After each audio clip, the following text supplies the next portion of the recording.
Thank you for joining us for this message of our series, Do Work. In this series, we're exploring as believers in Jesus that we've not just been saved from the guilt of our sin, but we've been saved to live our lives for God in service. Every week, we're receiving updates from people on how God is working through this ministry.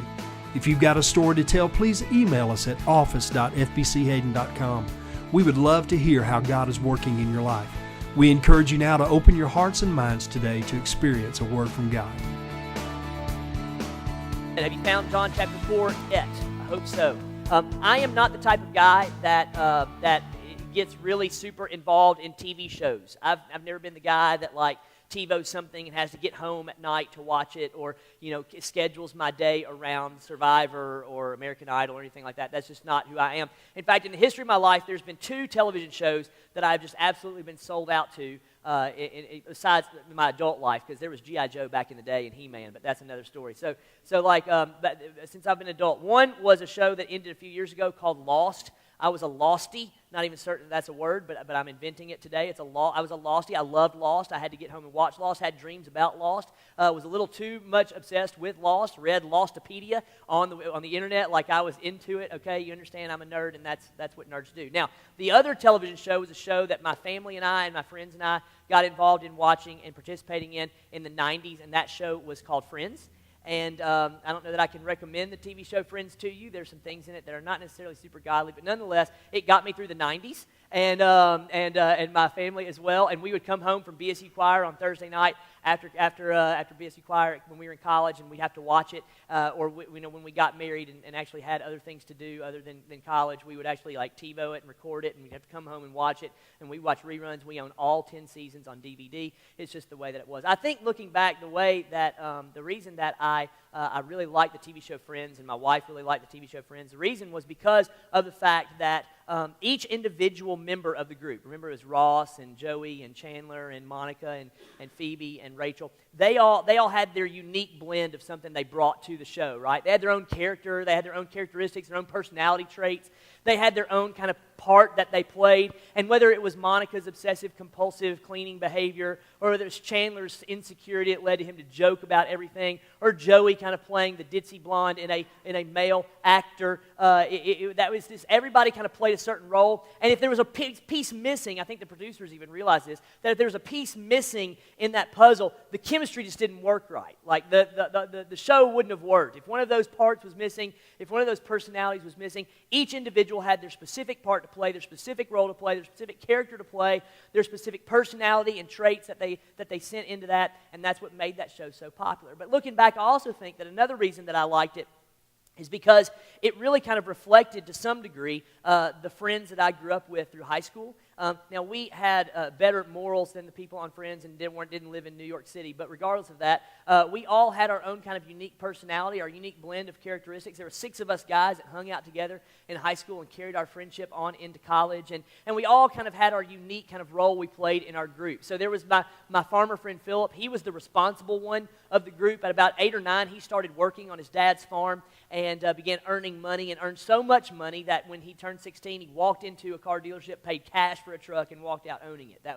He was the guy that if we ever wanted to go on a trip somewhere, or if we ever wanted to plan an event or do something together as a group, we had to check with Philip because he was probably going to be working. That was just that, we can't go during corn season, we can't go during wheat season, we can't go, I got to take care of the cows. He was the responsible kind of guy. Then I had my friend Billy, who we refer to as the X Factor. He's kind of the wild card. We never knew what Billy was going to do, when he was going to show up, when he was going to leave, what he was going to say.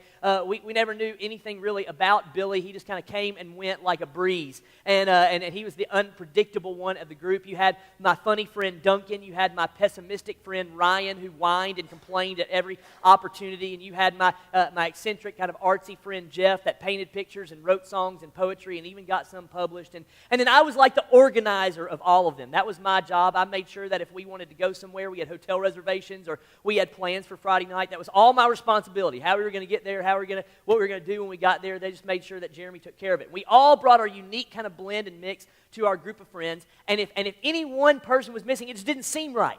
It didn't feel right. It didn't function right.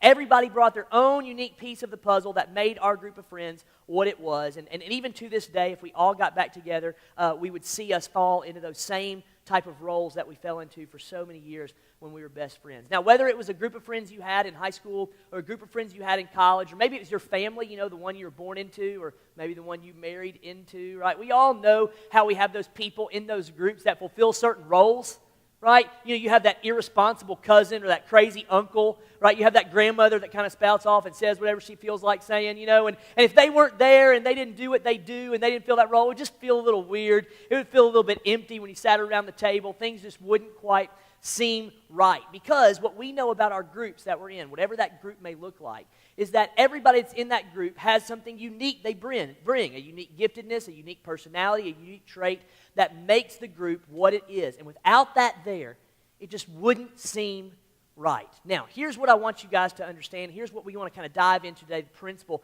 that I want us to get at. You are placed where you are and when you are by God so that you can accomplish your unique role for His will and His kingdom.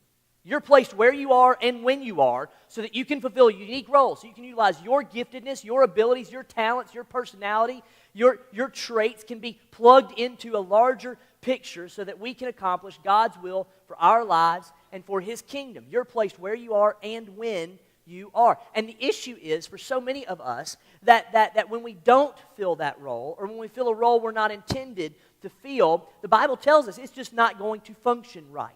It's just not going to feel right. It's not going to function correctly or work the way that it was intended to function when we aren't fulfilling His purpose and His plan in our specifically designed location, right? And we just kind of know that. The Bible says that, and we're going to kind of dive into that principle today. In fact, we're going to look at a passage of Scripture that follows a very famous story in Scripture. In fact, if you've been around church for any amount of time, likely you've heard the story we're going to talk about, but maybe you haven't heard the dialogue that we're going to look at a little bit more in depth. So before we dive into our text in John chapter 4, let me see if I can give you some background, some groundwork, so that when we kind of know where the story is when we pick up with this dialogue.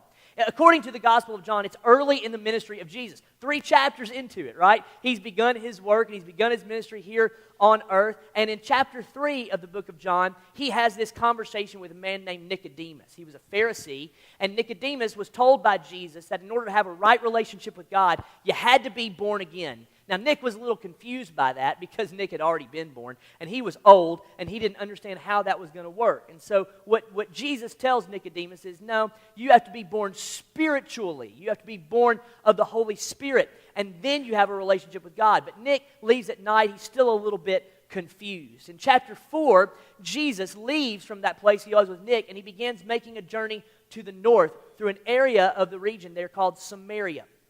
Now, the Jews did not like Samaria because, get this, it was filled with Samaritans, okay? And so oftentimes the Jews would take the long route around so they wouldn't have to pass through Samaria, but Jesus and His disciples, I guess always up for a shortcut, cut right through the middle of Samaria, and there Jesus gets tired. The Bible tells us He becomes exhausted, He becomes famished, He becomes hungry. I read that and I think, man, that's so encouraging to know that Jesus, the Son of God, is fully human, and He experiences the same limitations that you and I experience. Like right now, if Jesus were smelling that stuff that Mark Niblett was smoking downstairs, He'd be hungry, right? Right? I get that. I love that about Jesus, okay? So they stop at a well. In fact, it's a very important well when it comes to the history of Israel. It was a well that Jacob had given to his son Joseph. And they stop there, and Jesus says, hey, y'all, I'm hungry. I'm not going any farther. And He sends His disciples into the city to get some food. And he's so famished, it appears that he sits at the well waiting on His disciples to go into the village to get him some food. While he's waiting, a woman comes. In fact, maybe the disciples passed the woman as they were going into the city. She was coming out of the city. She was carrying a jar of water. And that jar of water was meant to draw water from the well that Jesus was sitting by. The problem was, no one came to the well in the middle of the day. This woman had a history. She had a past. She had a bad reputation. She had been around the block a few times, if you understand what I'm talking about. And as a result, she went to the well in the middle of the day so as to avoid the crowds and avoid the eyes and avoid the ridicules and avoid the murmuring, right? Maybe some of you guys have avoided places like that. Maybe some of you all have avoided church because that's what it's like for y'all, right? Okay? I hope that's not the case. If it is, I'm so sorry. But regardless, this woman comes out in the middle of the day because she's a sinner and she's going to draw water from the well, and Jesus engages her in conversation. Now, we don't think that's a big deal because we engage women in conversation all the time, right? We engage each other in conversation all the time. But number one, Jesus is talking to a Samaritan. No Jew would talk to a Samaritan. They were half-breeds. They were half Jew and half Gentiles, and the Jews absolutely hated them, detested them, referred to them in some cases as dogs, right? They didn't want anything to do with them. They were unclean, didn't want to touch them, didn't want to have anything to talk with them. And yet Jesus engages this Samaritan in a conversation. Not only is he engaging her in a conversation, he's engaging a woman in conversation. Like, not only is he engaging a lowly of low Samaritan, he's engaging someone that has even less rights than that, a Samaritan woman, a Samaritan sinner woman, right? And then he engages her, get this, in a theological conversation. He engages in this conversation about where you're going to worship and about who the Messiah is and what their relationship is to the Samaritans to the Messiah. And then Jesus says to her, hey, I know, by the way, what you've been doing. I know about the men that have been in and out of your house, and I know about the times you've been married, and I know about the guy you're with now, and now he's not your husband. And she tries to change the subject, but Jesus just kind of hammers on it for a little while. Finally, she may not become convinced that this guy is the Messiah, but she becomes convinced that he's a pretty awesome guy because he's told her everything that she has ever done. And as he's wrapping up the conversation with this woman, the disciples come back out of the city. In fact, as they come out, they kind of see Jesus talking to a Samaritan woman about theology, and no doubt they were confused. No doubt they didn't understand why, but the woman leaves her jar and heads back into the city, right? She's going to go and to tell other people that they have to come and see this Jesus. See, that's amazing to me. I love that little story. In fact, that'll preach. You see, sometimes it isn't about the right theology, or it isn't even really about recognizing who the Messiah is. It's about recognizing I've had an encounter with this man named Jesus, and he's changed me, and he's done something to me, and I don't know that I can tell you who he is or what he's done, but I know you need to experience it yourself. Come see him. Come see him. That's her story. That's her story. So she runs again, passing the disciples as they're coming out. She runs back into the city, and as the disciples come back to Jesus, that's where this little conversation begins. In John chapter 4, we're going to begin, I believe, in verse 31. It says this, meanwhile, the disciples were urging him, that's Jesus, saying, Rabbi, eat. But he said to them, I have food to eat that you do not know about. So the disciples said to one another, has anyone brought him something to eat? And Jesus said to them, my food is to do the will of him who sent me and to accomplish his work. Now stop here for just a minute. You can't blame the disciples for being a little bit confused, can you? I mean, they went into town to get some chicken nuggets. And as they get the food, they're on their way back out to see Jesus, and all of a sudden, this woman is there, they're talking, they've got their to-go boxes, or whatever it is they've got, right, of the food, fish or loaves or Big Macs, whatever it is, they brought him back out of the village. I don't know what they sold in that village there, right? And they come out with the food to Jesus, and the woman leaves, and they don't quite understand that, but nonetheless, she's gone now. So they go, hey, Jesus, here's the food. Teacher, here's what you sent us for. Hey, Jesus, this is why we went into town. Here's your Happy Meal or whatever it is we got for you. Go ahead and eat it. And Jesus makes this statement that would absolutely blow my mind as a disciple. Hey, I got food you don't know about. Let's be honest. Come on. Disciples, don't you think you'd been a little bit frustrated about that? Hang on a minute, Jesus. You sent me into this town, into this Samaritan town, to get food because you were hungry, and you've got like Cliff Bars in your backpack or something like that. You got food that I don't know about? What is that about? He's got food. He's got food. Can you believe he's got food? Can you imagine the conversation that went on? Do you think Peter was a little incensed at this? I don't know, but I think I certainly would have been, right? All of a sudden now, he's got this food. And so they start asking each other, maybe somebody brought him some food. Hey, Andrew, did you get out here and bring him some food before we got back? Or maybe the woman he was talking to, maybe she had food, maybe she gave him some food. And Jesus, as if he senses their confusion, says, I have food that you don't know about. My food, you ready, is to do the will or to do the work. My will is to do the will of him who sent me and to accomplish his work. Now, let me tell you about this principle because it's so neat. What Jesus is saying is this. It's not about food anymore, right? The disciples are still talking about their to-go boxes that they brought out, their to-go plates that they brought out to Jesus at the well. Jesus jukes them right into a higher level of conversation. He jukes them right into a higher, more spiritual level of conversation. Look, I know you came about food because we were famished. I know you came about food because we were hungry, because we couldn't go any farther. But there is something, Jesus says, there is something that can fulfill you even more deeply than food. Now, when I hear that, I go, I like food. What can fulfill me more deeply than food? Jesus says, the food that I'm talking about, what fulfills me is to do God's will, to do the work He sent me to accomplish. And in this is a little principle that I think sometimes is so hard for me to get. Maybe it's hard for you to get as well.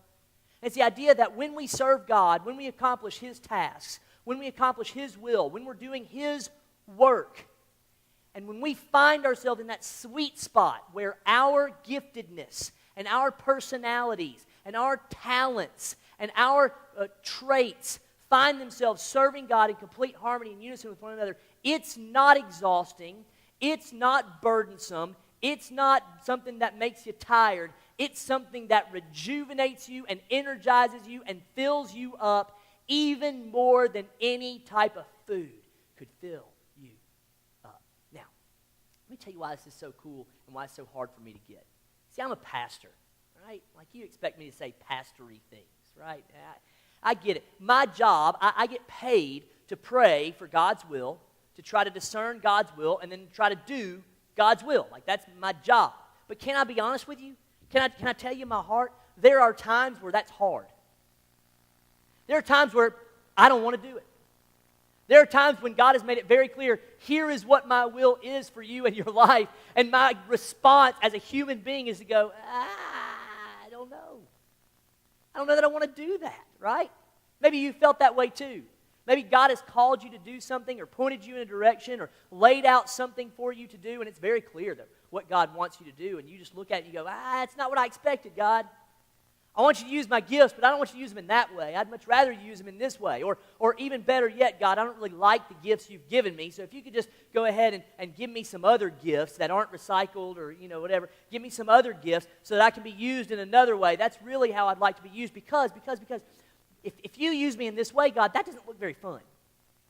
Or if you use me in that way, God, that looks hard.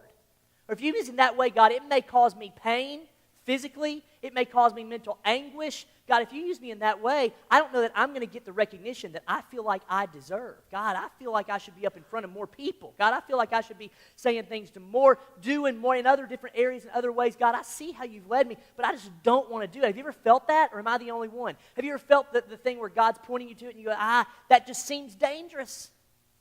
I just don't know that I want to do that. It doesn't seem appealing to me. When I think about that, I think about the prophet Hosea. Can you imagine how that conversation went between Hosea and God? I mean, I don't know. The Bible doesn't tell us all of it. But God comes to Hosea and says, Hosea, I want you to be my prophet. Hosea, I'm not a prophet. I'm not the son of a prophet, but okay, God, I'm willing, just like that little asparagus guy on VeggieTales, I'm willing to stand up and say, thus saith the Lord, right? And do whatever it is you need me to do. Like, God, I'll say that. I'll tell people what you want me to say. I'll do that. God says, okay, Hosea, you're going to be my prophet. Here's what I want you to do, Hosea. I want you to go and I want you to find a prostitute and I want you to marry her. And I want you to have kids with this prostitute and I want you to name them horrible names. Well, God, I don't know that I want to do that. That doesn't sound very fun. Who wants to marry a prostitute? That's not something that I want to do, God. I'll stand up and I'll deliver messages. I'll do whatever. No. I want you to marry a prostitute, have children. Give them horrible names. Because, Hosea, you're going to be a picture. You're going to be an example of my love for my people. If I'm Hosea, that doesn't sound appealing to me at all. That doesn't sound like anything I want to do or any direction I want to go down. And sometimes we find ourselves that way, right? Let me tell you something. When you find yourself serving in an area that you're not gifted to serve in, when you find yourself serving in an area that's in direct opposition to the way that God is pointing you, that type of service will wear you out. It will exhaust you. It will not fulfill you. It will become burdensome. What Jesus said is this: when I'm doing God's will, when I find myself in the center of His will, doing His work, it's better than food. It riles me up. It encourages me. It builds me up. It energizes me. It makes me want to go the next mile. And I can go and I'm in the center of God's will. Jesus says, I got food you don't even know about. It's doing God's will. It's being about His work. Look what He says next. He says, verse 35, do you not say, there are yet 4 months and then comes the harvest? Look, I tell you, lift up your eyes and see that the fields are white for the harvest. Now, this is one of those kind of proverbs that sometimes are kind of cultural, that we don't necessarily understand, but we have them in our society. They were all over the place in Middle Eastern life and still are. My granddaddy had tons of these little proverbs that he would say, like he would, the one about, red sky at night, sailor's delight, and red sky in the morning, sailor's warning. That was one of them. He would also say that anytime the moon was out and there was a ring around the moon, it was going to snow the next day. It could have been like the middle of June, and Granddaddy would walk outside and be like, "Gonna snow tomorrow." And I'm like, "Granddaddy, I really don't think that works like you think it does." But regardless, you all know them, right? Your papa has some of these sayings. Maybe you have some of them. You pass them down to your kids because your granddaddy passed them down to you. These are these kind of tribal proverbs that we have in our society. The Middle East is just absolutely full of them. And here he talks about this harvest. We plant the seed. There's 4 months, and then the fields are white with the harvest. And theologians have talked for a long time about what is this crop that's white when it's in bloom. In fact, theologians have had such a hard time with this word white that the NIV, if you're reading that, the NIV, another Bible translation, translates it, they're ripe for the harvest. We don't quite know exactly what it is that he's talking about. But if you ask me, the phrase where he says, "Lift up your eyes," to the disciples, "lift up your eyes," I think that's telling. Because remember, the Samaritan woman has just left to go into the village, to tell the villagers about what it is that Jesus had done, about the encounter she had had with him. And as they are coming out, remember, we're going to read in just a few minutes, or if we kept on reading, we would read in just a few minutes, about how they had come out, this village had come out and asked Jesus to stay with them for 2 days. Well, now, as I think Jesus is saying, "Lift up your eyes," and he's pointing to this group of individuals coming out of the city, the place they had just come from. Now, I don't know that to be the case, but I think that's what he's getting at. The idea is clear, that there is work to be done. There's a harvest that's about to be taken in, and you disciples, you're getting ready to be a part of that harvest. Lift up your eyes. The harvest is right now. There's no more waiting. The harvest is right now. It's not 4 months until the harvest. The harvest, he says, is right now. Now, what he's about to say absolutely blows my mind. Look what Jesus says following this, verse 36. He says, "Already the one who reaps is receiving wages and gathering fruit for eternal life, so that sower and reaper may rejoice together. For here the saying holds true." It's another proverb he's going to use. "Here the saying holds true. One sows and another reaps. I sent you to reap that for which you did not labor. Others have labored, and you have entered into their labor." Now, this is an agricultural metaphor, and I grew up on a farm, and so I get it. I kind of get this immediately, okay? And maybe you grew up on a farm, and so it's something that you kind of understand as well. On my farm, we had a lot of cows, and we also did grain crops, corn, soybeans, and wheat, and we did some tobacco as well. And I can remember the coolest piece of machinery my dad had in his equipment barn, and the coolest piece of equipment that my farmer friend Phil has in his little equipment barn is the combine or the harvester. Have you seen these things? They're like monster pieces of equipment. And what they do is this spinning thing on the front, and they cut down corn stalks when they're harvesting corn, and they take the corn off of the stalk, and then they shuck the corn, and then they take the corn off of the cob, and they spit the shuck and the cob out the side, and they deposit the corn in a bin back behind the driver of the combine. I have no idea how it works. It could be like witchcraft or magic, or I don't know. It's amazing to watch them. I could stand in the field and just watch them do that and go, "That is absolutely amazing." I don't know how it works. I have no idea how it works. But nonetheless, it is the coolest piece of equipment any farmer has, is the harvester. They're big, GPS-driven, stereo inside, air conditioning, I don't know, maybe a hot tub. I don't know. There's all kinds of cool stuff inside this thing. It's absolutely amazing. Every little boy wants a toy combine, a toy harvester, so they can drive it across the carpet in their living room and pretend that they're mowing over thousands of acres of corn, thousands of acres. You know what I know about farming?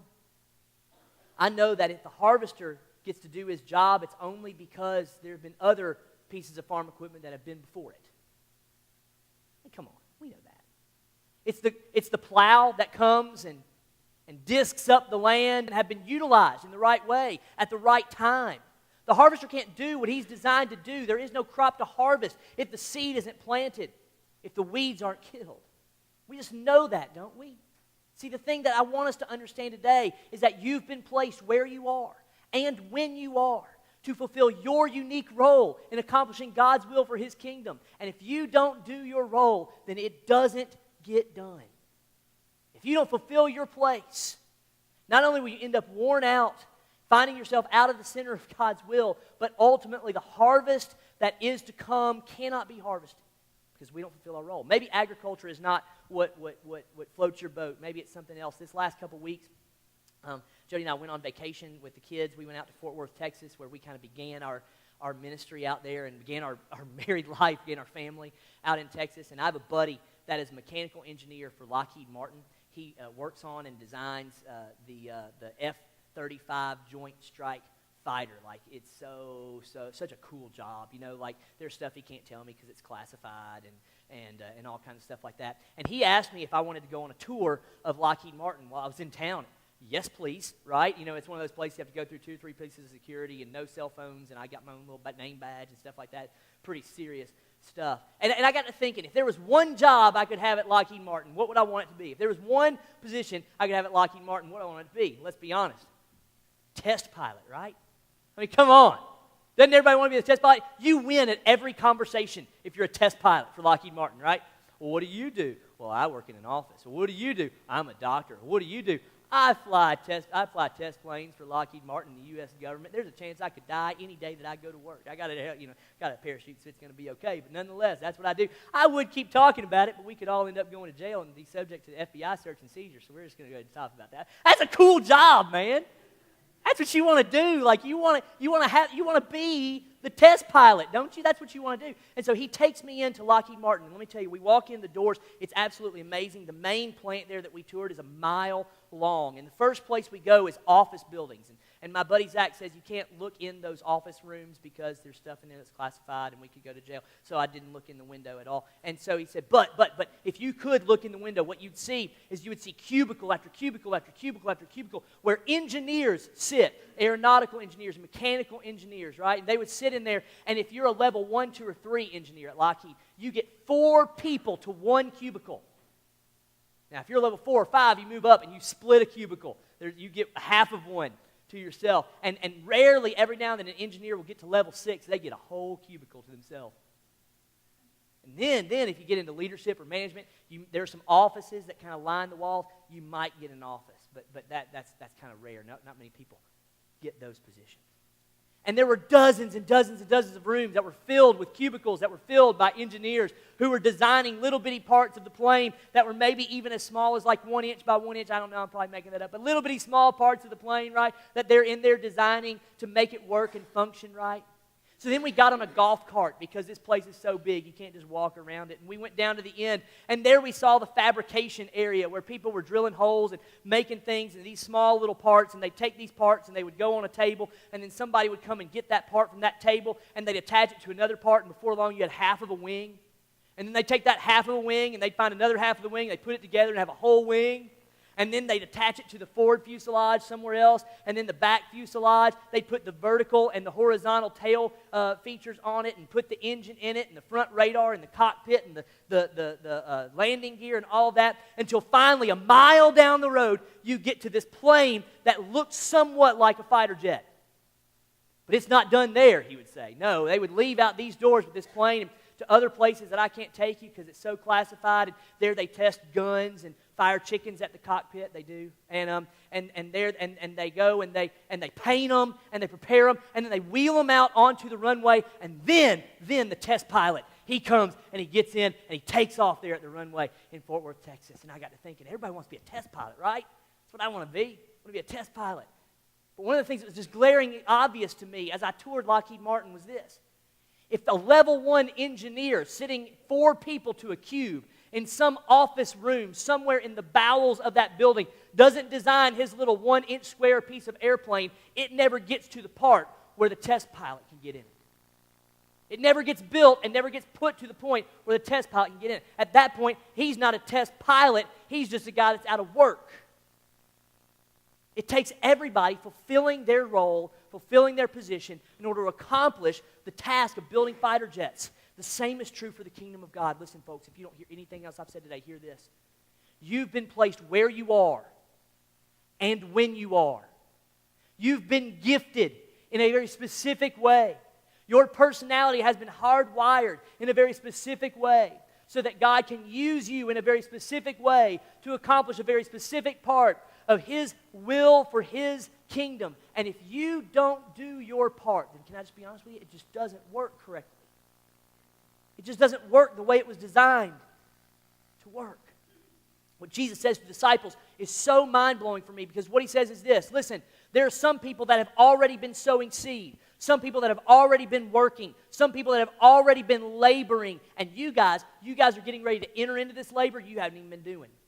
The law, the prophets, Moses, right? The people that have come before you, John the Baptist, and even Jesus Himself. We've done work. Guess what? You didn't have a conversation with that Samaritan woman. You couldn't have had that conversation with that Samaritan woman. But because I had the conversation with that Samaritan woman, now you get to enter into this labor, and you get to do now your part as you reap the harvest of the Samaritans that are coming to have an interaction with Jesus. You get to do your part. I thought about that, and I thought, how many of us are refusing to do our part for various reasons? We're too busy. We don't see the need for what we do or think that it's very important. We don't feel like maybe we're gifted in the right way to do what God has led us to do. Or how about this? This is one of my favorites. You think that you should be gifted in another way other than the way God's gifted you. You'd like to serve God, but you'd really like to do it in another way. Can I be honest with you? Some of us have got to start loving the place that God has asked us to serve, not the place we wish He'd ask us to serve. Some of us have got to start loving the gifts He's given us rather than the gifts we wish He'd given us. Because you've been placed where you are and when you are with the giftedness and personality to do something only you can do. If you don't do it, it just doesn't work the right way. Every year during the summer, we get to have Vacation Bible School here. Hundreds of kids will show up in the sanctuary, and Richard gets to dress up, and he sweats even more than he does on Sunday morning. It's awesome. You should see him. And we have volunteers come and get involved and do and serve, and it's amazing. I have the most amazing job during Vacation Bible School. Literally, just about every year we have a dozen or so kids, maybe more, maybe 24 kids that pray to receive Jesus. It's awesome. I love it, right? And my job as the pastor is to play with the kids, eat their food down in the snack room, and then when they come and ask questions about Jesus, I get to explain the gospel with them and to them, and I get to pray with them to receive the Lord. It's a phenomenal job. I love it. In fact, there are some days of VBS I can remember where literally I get here at 7:30 in the morning, and at 8:30 I've got somebody in my office and a line outside the door, and you just do the gospel all day long. It's just an awesome day. I love it. I absolutely love it. And my job, I wouldn't trade it for anything. But can I be honest with you? I can't pray with kids to receive the Lord. I don't get opportunities to share the gospel with them if Becky Faulkner doesn't go down to Trustful and research material and pick out a VBS material for us. Do you know that it doesn't work the right way if Debbie Brock doesn't come down and clean before and after every day? You know it doesn't work if Richard and his team don't take hours to plan the choreography and learn the silly dance moves and the songs. If the people don't come and teach the Bible, it takes a cleaning crew, it takes a nursery crew to rock babies, it takes a kitchen crew, it takes a games crew and a crafts crew. It takes all kinds of people and all kinds of volunteers doing all that they can do during that week of VBS so that a pastor gets to sit in his office and pray with a dozen kids to receive the Lord. I have an amazing job, but I can't do it without everybody doing their part. You've been placed where you've been placed, and you've been placed when you've been placed to do something only you can do for the kingdom of God. And when you don't do it, listen, we miss the boat, and we miss opportunities to advance God's kingdom. Today, I want to ask you, what is holding you back? See, there's like three groups of people in here as far as I can tell. First of all, there's a group in here that doesn't know Jesus, and you don't have a relationship with Him, and if that's the case, then you get to pick and choose of this, what you believe. But we're talking to Christians for just a minute. People that are followers of Jesus. There's three types of you in here. Number one, there's some of you that are serving exactly where you're supposed to serve, and you're utilizing your gifts, and isn't it sweet? Isn't it awesome? Don't you leave after serving going, when do I get to do that again? When do I get to invest in kids or teenagers or adults again? When do I get to stand up and teach the Bible again? When do I get to go do another craft or paint another wall? Or when do I get to go and do? Because that's something that's better than food. It fills you up, doesn't it? It energizes you. There's some of you here today who are going, man, I'm hitting right in the sweet spot. I know what Jesus says I understand what He says when He says, I got food you don't know about. My food is doing the will of God. There's some of you in here who have just outright refused to serve. There's some of you in here that said, you know what, I'd rather sit here and be spoon-fed the Word of God than to go out and actually do His work. I need you to understand, God has prepared for you work to do before you even got here. And He's placed you where you are and when you are so that you can do it. And it may be that you're the link in the chain that's missing in someone in their life being discipled or someone in their life coming to know Jesus Christ. There's some of you here who are just outright refusing to get involved for whatever reason. Refusing to serve. I just will not, cannot, because I'm not gifted enough, or I'm not smart enough, or I don't have the right skill set. Listen, God has gifted you and placed you where you are and when you are. You just have to figure out what that is. And maybe today your prayer needs to begin, okay, God, where is it that you're placing me?